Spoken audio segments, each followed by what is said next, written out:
श्री कृष्ण कन्हैया लाल की जय।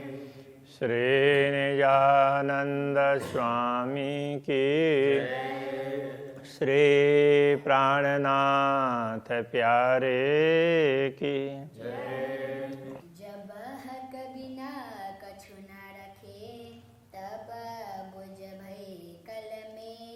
जब यूं कलमा जानिया तब बका होत तिन से।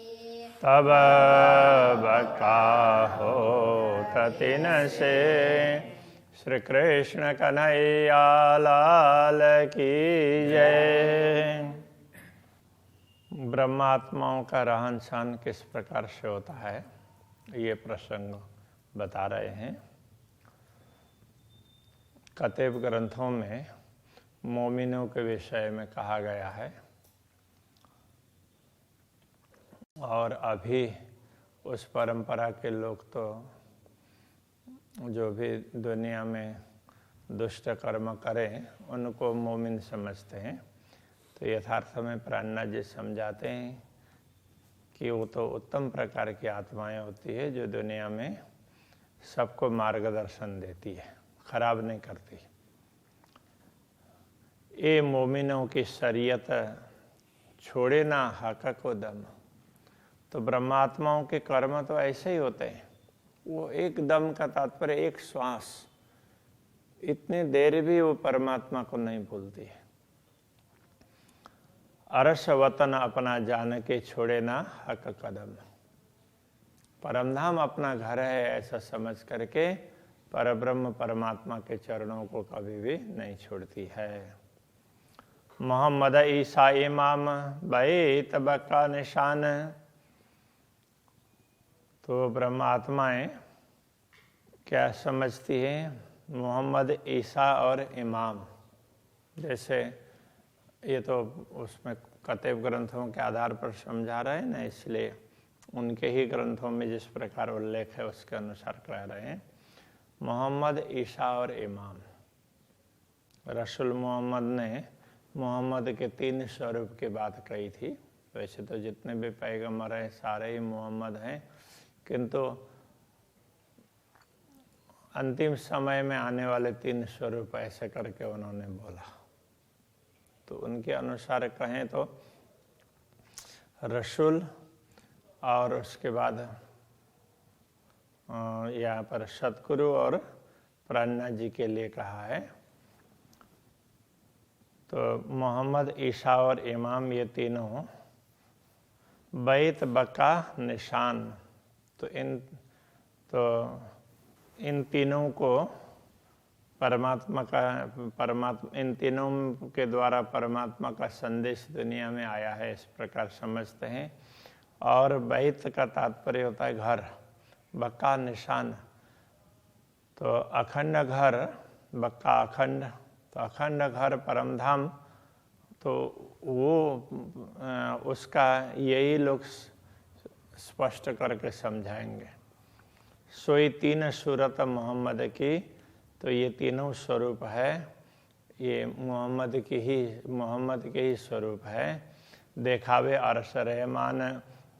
और ये तीनों मिल करके जैसे अखंड घर को बताएंगे, ऊपर कहा था, तो नीचे ये कहा कि ऐसे अखंड घर के स्वामी परमात्मा की भी पहचान करवाएंगे। दुनी केवला करे पहाड़ को और हक तरफों में ना है। दुनिया पहाड़ को ही केवला बोलते हैं, पूज्य, कोई भी तीर्थ स्थान, पवित्र स्थान, पहाड़ को ही पवित्र स्थान मान करके उसको पूजने लगे। अब ये क्या है कि मक्का के पास में 2 पहाड़ हैं ऐसा करके बताया गया। तो उन पहाड़ों को, अभी तो कोई पहाड़ नहीं है, तो छोटे भी नहीं, ऐसे थोड़े बड़े पत्थर हैं, उनको ही अभी पहाड़ बोल करके दिखा देते हैं। तो उसके ऊपर भी छत लगी हुई है। तो अब कितने बड़े होंगे? 1 मंजिल 2 मंजिल के होंगे। तो उसको उन पहाड़ को वो उनकी पूजा करते हैं। वो हज करने जाते हैं तो उनकी उसकी भी बंदगी करते हैं। और हक तरफों में ना आए तो परमात्मा की तरफ नहीं, परमात्मा की तरफ ध्यान नहीं है और उनको ही महत्व दे रहे हैं। अर्श बका तरफ न राखत, अखंड परमधाम की तरफ में वो दिशा भी उनको पता नहीं है। ये देखे फना के माहें, वो तो इसी नश्वर जगत में ही वो ऐसे उसमें महान पर्वत है ऐसा समझ करके बैठे हुए हैं। हके दिखाया केवला बीच पाइए मोमिनों के दिल। तो परमात्मा ने तो क्या दिखाया, पवित्र स्थान क्या दिखाया, तो वो ये समझाया कि परमात्मा ने तो जो पवित्र स्थान करके समझाया था, दुनिया में जो एक स्वरूप है जिन्होंने पहले आकर के कुछ ज्ञान दिया और दूसरे दो स्वरूप है वो साथ में ही आएंगे ऐसा कहा, तो वो पहाड़ की तरह से ऊंचे होंगे और सब लोग उनकी पूजा करेंगे, इसके हिसाब से ऐसा कहा गया था। तो यहाँ पर ये समझाया गया कि जो सद्गुरु श्री देवचंद्र जी महाराज और महामती श्री प्राणनाथ जी, तो ये दोनों स्वरूप के अंतर्गत पूर्ण ब्रह्म परमात्मा की शक्ति ने रह करके कार्य किया। तो दुनिया के लोगों को जैसे ही इनके विषय में पता चला और जब उनकी मुक्ति होगी तो मुक्ति स्थल में भी इनका स्मरण करेंगे। तो ये उनको पहाड़ के भांति ऊंचा समझ करके, तो महान समझ करके उनकी पूजा करेंगे, ये कहने का भाव था। तो ये दूसरी तरह से समझने लगे। तो वो तो बीच पाइए मोमिनों के दिल, ये सब तो ब्रह्मात्माओं के बीच में हैं। और यदि पवित्र समझना तो ब्रह्मात्माओं के दिल को समझ लो। ऊपर तले न दाएं बाएं सूरत हमेशा असल। तो ऊपर तले, ऊपर नीचे दाएं बाएं कहीं तो परमात्मा का स्वरूप तो नहीं दिखाई दे रहा है। तो वो हमेशा असली स्वरूप है, वो असल सूरत है, वो तो ब्रह्मात्माओं के हृदय में अंकित है परमात्मा का। मजाजी और हकीकी दिल कहे भांत दोए। और वहाँ पर दिल की बात भी दो प्रकार से बताई है। एक तो मजाजी, दिल मजाजी, जिनका दिल झूठा, मतलब झूठी वस्तुओं के प्रति आकृष्ट होने वाला, झूठी वस्तु को महत्व देने वाला, तो मजाजी दिल है। और दूसरा दिल है वो हकीकी, सत्य को धारण करने वाला। दिल कहे भांत दो, इस प्रकार दो प्रकार के दिल की बात कही गई है। ए बेवरा हकी सूरत बिना कर न सके दूजा कोई। ये बेवरा तो परमात्मा के स्वरूप के बिना, तो परमात्मा की शक्ति जिनके अंदर है, तो सद्गुरु अथवा प्राणनाथ जी के अंदर वो शक्ति है, तो उनके बिना इस बात को कोई स्पष्ट नहीं कर सकता। तो प्राणनाथ जी भी ये कहना चाह रहे हैं कि ये शक्ति है, ये तो सद्गुरु के अंदर है, वो अभी मेरे हृदय में बैठ करके ये स्पष्ट करवा रहे हैं, ये कहना चाह रहे हैं। इत ही रोजा इत बंदगी, इत ही जगात जारत। तो इसी बात पर परमात्मा के प्रति समर्पित होना, परमात्मा को जानना समझना और परमात्मा का स्मरण करना, ये रोज वास्तव में रोजा भी तो यही है। रोजा कहने का तात्पर्य व्रत अथवा नियम, उसके लिए रोजा कहते हैं। और इत बंदगी, इन्हीं परमात्मा के प्रति बंदगी, उनकी ही उपासना। इत ही जगात, जगात कहते हैं सामान्य रूप से दान को, तो ये समर्पण है, तो परमात्मा के प्रति ही समर्पित होते हैं। और जारत का तात्पर्य जियारत, तीर्थों का दर्शन करना, तीर्थ यात्रा। तो वो भी तीर्थ, ये सब परमात्मा के प्रति है। तो ब्रह्मात्मा अपने हृदय में पूर्ण ब्रह्म परमात्मा के स्वरूप को बैठाती है, तो उनके हृदय को ही पूज्य स्थल समझना चाहिए। तो ऐसे आत्माओं का दर्शन हो, ऐसे आत्माओं के प्रति समर्पित होना, जो पूर्ण ब्रह्म परमात्मा के प्रति समर्पित हैं, तो जिनको परमात्मा की पहचान नहीं है उनको तो ये करना चाहिए। बाकी जिनको पहचान है वो परमात्मा को जानना, पहचानना, उनका वही व्रत होता है, उनकी वही उपासना होती है, परमात्मा का स्मरण, और उनके प्रति वो हमेशा समर्पित रहते हैं। और तो वो चलते फिरते भी दुनिया में प्रदक्षिणा भी चलते फिरते हैं तो भी परमात्मा साथ में इस प्रकार का भाव रखते हैं। साथ हकी सूरत के मोमिनो सब न्यामत, तो हकी सूरत के साथ में परमात्मा है तो वो इस स्वरूप के साथ में है, तो इनके माध्यम से दुनिया का कार्य करवा रहे हैं। इसलिए मोमिनो सब नियामत, ब्रह्मात्माओं के नियामत है वो यही है। नियामत का अर्थ होता है संपदा। मोमिन हक बिना ना देखे यही मोमिनो ताम, ताम का अर्थ होता है आहार। तो ब्रह्मात्माओं का आहार क्या है? बस वो परमात्मा का दर्शन करे, उसी से तृप्त हो जाती है, तो वो उनका आहार है।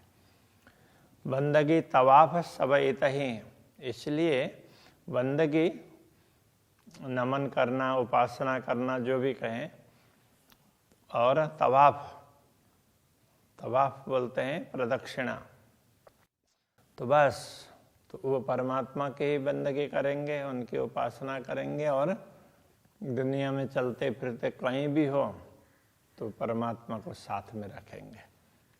मोमिनो इतही आराम, ब्रह्मात्माओं को परमात्मा में ही शांति है।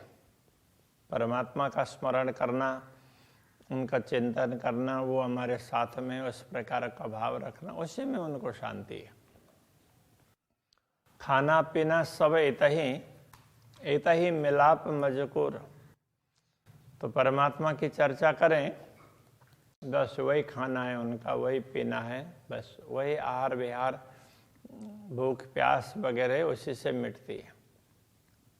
तो परमात्मा का स्मरण कर रहे हैं, परमात्मा की बात होती है तो दूसरा देह का भाव रहता ही नहीं है, भूख प्यास वगैरह उसका पता ही नहीं चलता है। इतही मिलाप मजकूर, और परमात्मा का मिलाप कर, परमात्मा से मिलना और उनसे बातचीत करना, तो वो परमात्मा ही कर सकती है। इतही पूरा न दोस्ती, इन्हीं परमात्मा के प्रति उनकी पूरी दोस्ती होगी। इतही वर्षतः का नूर, तो यही उनको ये लगता है कि वो चलते फिरते कहीं भी पूर्ण ब्रह्म परमात्मा की ही कृपा बरस रही है, सब कुछ उनको परमात्मा ही मय दिखाई देता है। स्वरूप ग्रही हक का, अपने रूह के अंदर परमात्मा के स्वरूप को अपने आत्मा के अंदर बैठा लेती है। कहने का तात्पर्य अपने हृदय में बैठाती है। पूर्ण स्वरूप दिलाया तब दो उठे बराबर, इस प्रकार पूर्ण ब्रह्म परमात्मा का स्वरूप हृदय में अंकित हो जाता है, तो दोनों का तात्पर्य, दोनों उठते हैं का मतलब जागृत होते हैं बराबर एक साथ में। तो ये आत्मा जागृत होगी सुरता, और परात्मा तो वो भी अपने स्थान में जागृत हो जाएगी। इस प्रकार से आत्मा जागृत होती है। ये शरीयत अपनी मोमिनो, हे ब्रह्मात्माओं, यदि तुम अपना कर्म समझते हो तो ये तुम्हारा कर्म है, इसको अपना कर्म समझ करके करो। और है हकीकत, और यही यथार्थ बात है। क्यों न विचार के ले वही हक आदि बैठे तखत, तुम ऐसा विचार क्यों नहीं करते हो? तुम्हारे सम्मुख ही पूर्ण ब्रह्म परमात्मा सिंहासन में बैठे हुए हैं। दूसरी बात, तुम्हारे हृदय में पूर्ण ब्रह्म परमात्मा सिंहासन में बैठे हुए हैं, तुम्हारे हृदय रूपी सिंहासन में उनका स्वरूप अंकित है, उसको तुम समझ लो। जो कदी दिल में हक लिया कछु लिया न प्रेम मजकूर। यदि कोई ये समझ लें कि मैंने तो एक बार दिल में परमात्मा को बैठा लिया किंतु कभी उनके साथ में प्रेम से बात नहीं की, केवल औपचारिकताएं मान ली, परमात्मा दिल में है, बाकी दिल में है तो उनसे बातचीत होनी चाहिए, उनसे हम अलग हैं इस प्रकार का भाव भी नहीं होना चाहिए। क्यों कहिए ताले मोमिन जाको लिखा बुलंदी नूर। तो परमात्माओं के भाग्य के विषय में क्या कहें, तो जिनके लिए ये लिखा गया है कि उनका भाग्य तो बहुत ऊंचा है, बुलंदी नूर, ऊंचा से भी ऊंचा, ऐसे दिव्य परमधाम का भाग्य है। उनके विषय में तो दिव्य परमधाम, उनके भाग्य में तो परमधाम है, तो इसलिए उनके विषय में क्या कहें। ये हकीकत मोमिनो और ले न सके कोई, ये यथार्थता, ये यथार्थ बात है, किंतु दूसरे लोग इस बात को समझ नहीं सकते। बेशक होए बातें करे तो मजकूर हजूर होए। जो संदेह रहित होकर के परमात्मा की बात करेंगे, ब्रह्म चिंतन करेंगे, तो वो मजकूर हजूर होए, तो वो परमात्मा के सम्मुख होकर के उनसे बातचीत करेंगे। इस प्रकार जो आत्माएं जागृत हो जाती है वो निश्चित रूप से पूर्ण ब्रह्म परमात्मा के साथ में बातचीत करती है। तो इसलिए वो मजकूर वार्तालाप हजूर होए, हजूर मतलब सम्मुख होकर के बातचीत करेंगे, पूर्ण ब्रह्म के सम्मुख ही पहुंच गए हैं, इस प्रकार समझ करके बातचीत करते हैं। जो तुम ले हकीकत हक की, यदि पूर्ण ब्रह्म परमात्मा को तुम समझते हो या तो उनकी यथार्थता कुछ जानना हो, तो मौत का पी शरबत, तो पहले तो मौत के शरबत को पी लो। मौत का शरबत कहने का तात्पर्य यहाँ हम शरीर को लेकर के स्वयं समझे हुए हैं, तो इस देहाभिमान को अथवा देहात्म बुद्धि को पहले मिटा दो। मुए पीछे हो मुकाबिल, इस प्रकार मरने के बाद में तुम मुकाबिल होना मतलब सम्मुख होना, प्रत्यक्ष रूप में तुम परमात्मा का अनुभव कर पाओगे। तो कर मजकूर खिलवत, यदि ऐसा होगा तो तुम खिलवत एकांत में पूर्ण ब्रह्म परमात्मा से बातचीत करने लग जाओगे। जोलों जाहिरी अंग ना मरे, जब तक बाह्य अंग नहीं मरते हैं, का मतलब शरीर को लेकर के हम समझते हैं तो ये बाह्य दिखावा, देहाभिमान अथवा देहात्म बुद्धि जब तक नहीं मिटती है, तोलों जागे न रूह के अंगम, तब तक आत्मा जागृत नहीं होगी। ए मजकूर रूह अंग हो वही अपने मासूक संग, जब आत्मा जागृत हो जाती है तो आत्मा ही रूह अंग, वही पूर्ण ब्रह्म परमात्मा से बातचीत कर सकती है अपने मासूक के संग, अपने मासूक स्वामी के साथ में। कौल फैल आए हाल आई, तब मौत आई तो है। कौल का मतलब वचन के अनुसार कर्म, और उसी के अनुसार उनकी मनस्थिति होगी, जो सब परमात्मा परक होगी। मन वचन कर्म से परमात्मा का स्मरण होगा। तब मौत आई तो ये, तब जो तुम्हारी मृत्यु आएगी, कहने का तात्पर्य तुम्हारा देहाभिमान मिट जाएगा, शरीर को लेकर के मैं समझते हो अहंकार सब मिट जाएगा। तब रूह की नासिका को आवेगी खुशबोए, तो उस समय वो परमात्मा के सुगंध तुम्हारे आत्मा की नाक को पता चलने लग जाएगा। तब कहने का तात्पर्य ये है कि जब देहाभिमान मिटेगा तब परमात्मा का अनुभव होगा। रूह नयनों दीदार कर, रूह जुआ कसों बोल, इसलिए आत्मा की आंखों से देखो और आत्मा की रसना से बातचीत करो, मतलब आत्मा से सब कुछ करो। रूह कानों हक बातें सुनो, आत्मा से परमात्मा की बातें सुन करके आत्मा के कान से यही पटरुआ का खोला। इस प्रकार आत्मा के ऊपर जो आवरण लगा हुआ है अज्ञान का, उसको खोल करके, उसको दूर करके आत्मा से अनुभव करो। आत्मा की आंखों से देखना, आत्मा के कानों से सुनना और आत्मा की वाणी से, जिह्वा से बोलना, ये समझाना चाह रहे हैं। श्री कृष्ण कन्हैया लाल की जय। यही पटरुआ का खोला, रूह नैनो दीदार कर,